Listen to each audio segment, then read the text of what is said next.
Hi, Johan. Unang-una, pasensya muna sa Tagalog ko kasi pangit kong magtagalog. Unang-una, nung nalaman ko na ikaw ay alis na pala sa Dinoslope, nalungkot talaga ako.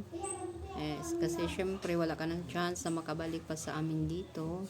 At sobrang nakakapanghinayang kasi napakatalino mo, napakagaling mo, at napakabuti mong tao.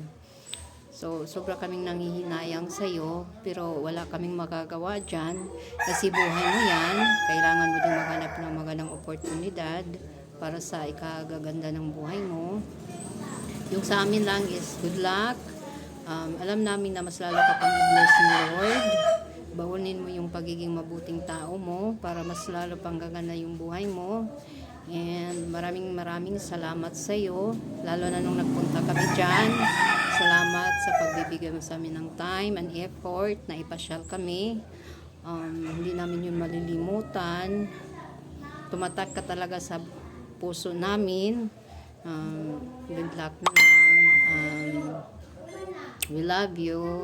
At syempre, dapat alagaan mo yung sarili mo. Good luck and God bless. Yun lang. We love you. Bye.